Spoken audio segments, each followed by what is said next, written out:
আসসালামু আলাইকুম রহমতুল্লাহি ওবরকাতু। আইফোন 17 নাকি আছে, তো যেটি আছি অ্যাপেল স্টোরে কিনবার পারি আর না পারি যায় আলাদা দেহে আসুন।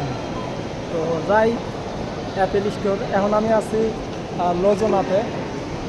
এটা জাপানের ভিতরে একটা বিখ্যাত একটা শপ, লজনা, অনেক বড়।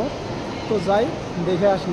এই তো অ্যাপেল স্টোর, দেখি ভিতরে যায় দেখি আপেল 17 কীরকম দেখা যায়। অনেকজনই দেখার জন্য আসছে।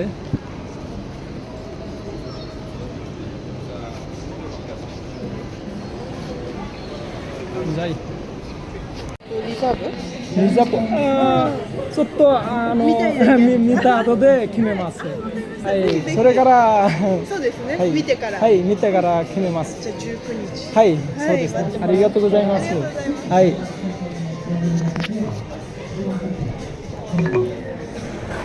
কথা বললাম, এখনো নাকি এই শপে আসে নাই, আর 17 তারিখে আসবে। তো তারপরে আমাকে বলতেছে তাহলে আপনি রিজার্ভ করে আসেন, মানে রিজার্ভ করে যান। তো আমি বললাম যে আমি এটা দেখার পরে সিদ্ধান্ত নিব, ওটা আমি নিব কি নিব না। এ তো আজকে আসলাম, ব্যাড লাক। নিব না, ব্যাড লাক কি আর খারাপ লাগে কি, আগে দেখবো, দেখে যদি ভালো লাগে তারপরে সিদ্ধান্ত নিব। আর আমার মতো গরিব মানুষ কি নিতে পারবে কি আইফোন 17? তো সবাই ভালো থাকবেন, আল্লাহ হাফেজ।